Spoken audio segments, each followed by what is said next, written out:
Kung Fu Panda 4 is it's whatever. Okay, if you haven't seen Kung Fu Panda 4, don't worry, there's no spoilers for now. First off, let me start by saying that I love the other 3 Kung Fu Panda movies. This is kind of a hot take, but I think the first movie was my favorite movie, and I think that movie is the best out of all 4 of them. I mean, it's made by DreamWorks, and they made some bangers during those years. The visuals and whatnot do not disappoint in the 4th movie. I think any project that takes place in Asia just automatically has amazing visuals. If you did like the Furious 5 and the other movies, unfortunately, they're not present in this 4th movie. Why are they not in here? Well, I don't really know. The movie just says that they're not here. This 4th movie focuses more on Po appointing another dragon warrior, which Po having to appoint another dragon warrior just didn't really make sense to me because he's still alive, so wouldn't that mean that he still is and can be the dragon warrior?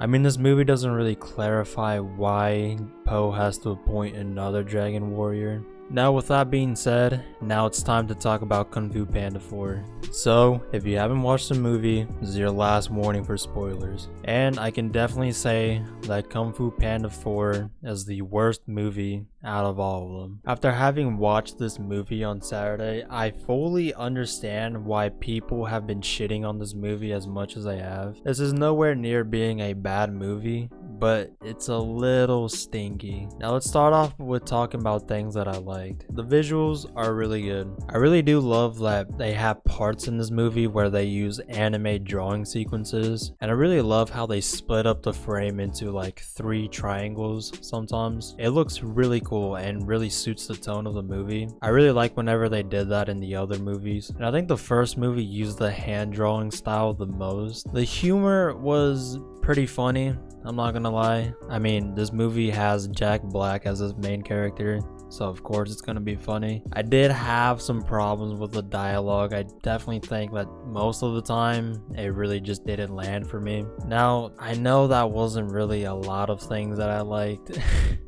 So now it's time to talk about things that I didn't like that much. The things I didn't like have more to do with the Chameleon and the dialogue. And I know the other 3 movies had so much motivational quotes and catchphrases, but this one just has way too much in it. I don't have footage of the 4th movie, so I can't show you any clips of what I mean. They also bring back Tai Lung just to take away his chi. I didn't really like that too much. I know it's just to make the Chameleon more menacing, but it just felt like a waste of bringing back Tai Lung. And he's not the only one that suffers from this. Literally every other character that took Po so long to defeat was depowered or whatever in like 5 seconds by the Chameleon. The reason how she can take away the chi or whatnot of other villains is with the power of magic. Sorcery being introduced in this movie is something I don't really like. I was expecting her to be like a master that no one has ever seen, or to have abilities like Kai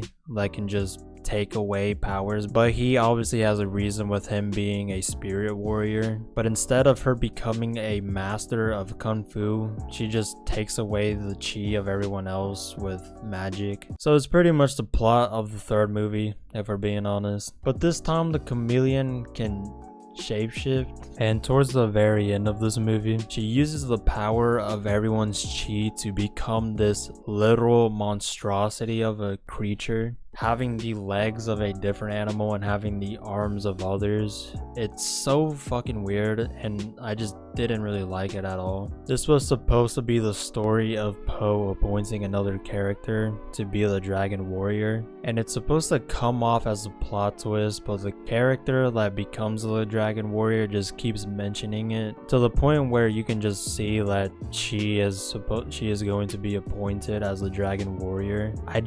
I don't know. I really didn't like it that much. Whereas in the other movies, you got some really menacing villains, and you clearly see their motivations. You knew I was the Dragon Warrior. You always knew. But when Oogway said otherwise, what did you do? What did you do? Nothing. You were not meant to be the Dragon Warrior. That was not my fault. Not your fault? Who filled my head with dreams? Who drove me to train until my bones cracked? Who denied me my destiny? What I ever did, I did to make you proud. Tell me how proud you are, Shifu. I guess the Chameleon's motivations was she was rejected from being taught Kung Fu from other masters. So she got sorcery powers and just learned how to shapeshift and use other characters' chi or whatnot. Basically, the Chameleon herself didn't learn anything and just used other characters' powers to become more powerful. Like I said, pretty much the same plot as the fourth movie. Those were the major problems that I had in this movie. Like I said, it's nowhere near being a bad movie, but it's a little stinky. Also, my little sister mentioned this when we were in the theaters. Now, this completely ruined the whole plot of the movie for me, because you realize this could have been resolved in 5 seconds instead of an hour 40. And she said if the Chameleon can take away people's cheese or powers, whatever the fuck, why is she even getting the cheese of other Kung Fu masters? If the Chameleon can just take away Poe's chi, then there's no point in getting the other characters' cheese because none of them could defeat Poe. And honestly, she's completely right. Why in the actual fuck did we bring back any of these characters when you could have just resolved the plot of this movie in 5 minutes? I guess this movie was just relying on fan service, you know, just trying to be like No Way Home. Honestly, if she didn't say that, then I probably would have given this movie a higher score. And for this movie, I am going to give it a nice 6.5 out of 10. It's pretty good, but it's stinky.